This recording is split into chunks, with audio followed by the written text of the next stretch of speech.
Alright, so we've got the answers for the Vanity on where the plumbing needs to be. Basically, what we're going to do is right here, this stud is almost centered of where the makeup for this sink will be.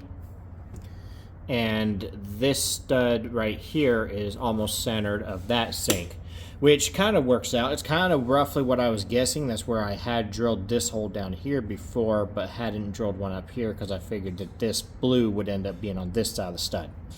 But the hot will probably be over right here.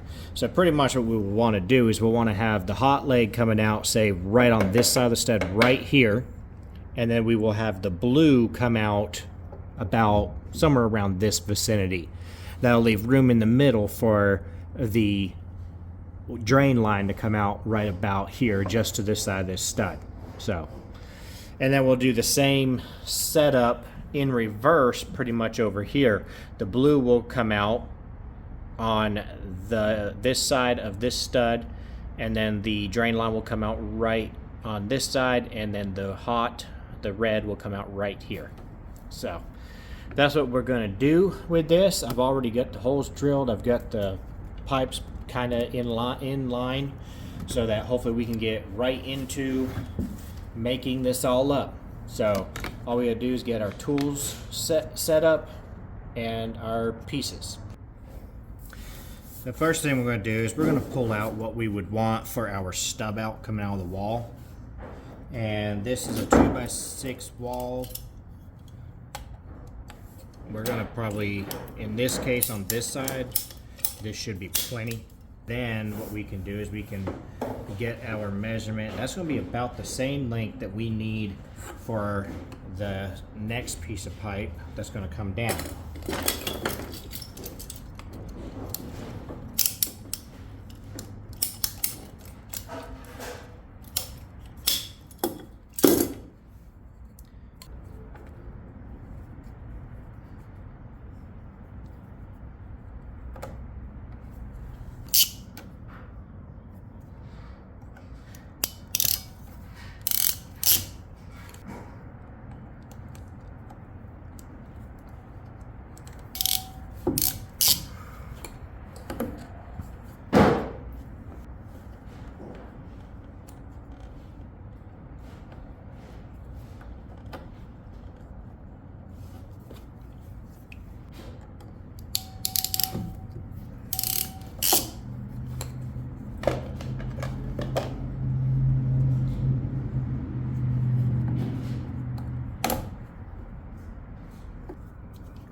Alright, so now for your test, you're going to want to be able to cap this off, but you don't want to put the ball valve on because you still got to get sheetrock over this.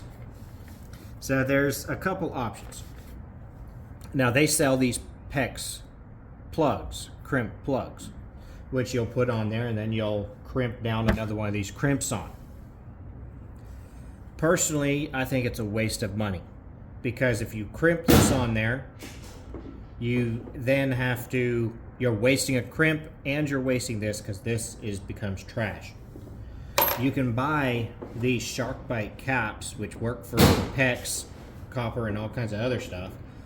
And we use these all the time when we're demoing stuff and for these rough-ins because they're reusable over and over and over. As long as you make sure you don't lose this little white cap inside, which even if it pops out, you can pop it right back in.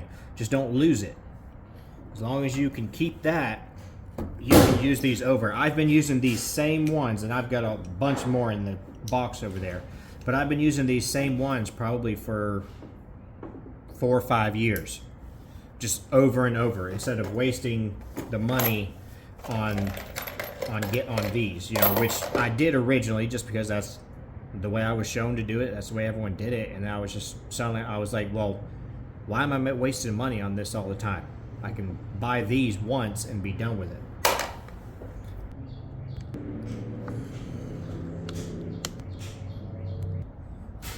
All right, so now on this second one here, we've got 1/2-inch pecs coming from the first one that we hooked up. And technically this would be the first one in the line because the water would be coming through this 3/4. And then we have 3/4. The code actually that is generally used is the fact that you are allowed to use a 3/4 line up to, throughout the house, and then you drop down to a 1/2-inch for up to 2 utilities. Meaning, if you have 1 sink and a toilet, well, that's 2. Supposed to be you can feed those off of a 1/2-inch line. That's fine, but what I like to do instead when it comes to like 2 items that are apt to run at the same time, because you have a dual sink here, a dual vanity, I mean, the idea is you're being able to run 2 sinks at once. Otherwise, what's the point of having 2? Same thing with the shower, the way I did the shower over there. So what I like to do is I will maintain a 3/4 for every single device, and I will only branch off with a 1/2 to the device, to one device itself. So with that, I got 3/4 coming up. I could simply branch as soon as I go to 1. I could branch to a 1/2, but I want it to be a 3/4 until the next one. Now you can get these fittings here. These are a 3/4 to 1/2 to 1/2. Now what that's going to do is that's going to stop the 3/4. If you look at this, I do not like these ones. If you look at it, I don't know how well you can see. I don't know. If you see this little ring here. So the way that this is designed, it is 3/4 here, but as soon as it goes through this throat, it becomes 1/2-inch. So it's already reduced to 1/2 before it branches off. It's reduced to 1/2 right here. I never did really care for that because I want it to be 3/4 in this throat. Instead, you can get these ones. And this is what I generally will do instead. I prefer this. So it is 3/4 here, 3/4 here. This throat is 3/4, and then it goes down to 1/2 as it goes to the one direction instead of both. Also, this is another version. It's the same thing, except it is 3/4, 3/4 at the throat, 3/4 here, and then it goes to 1/2. These are the ones I usually end up using in most cases, but these ones work just as well. It just depends on the direction you're going. And then what I will do is I will, after this point, reduce using a 3/4 to 1/2 reducer.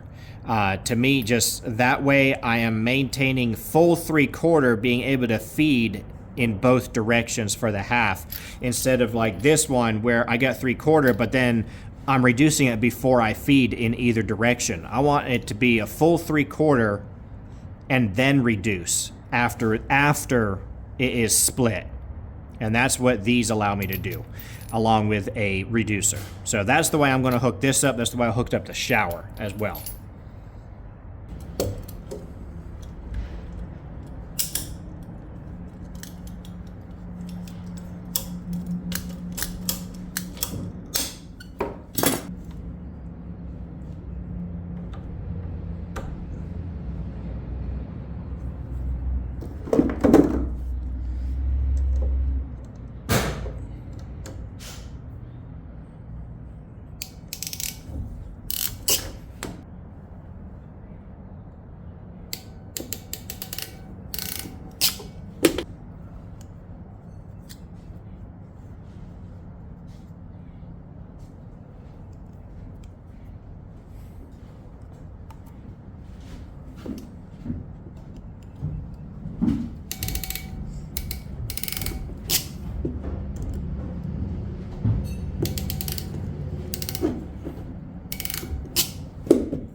So there you can see we got 3/4, and then it's just a 3/4, and then it reduces to half after that point.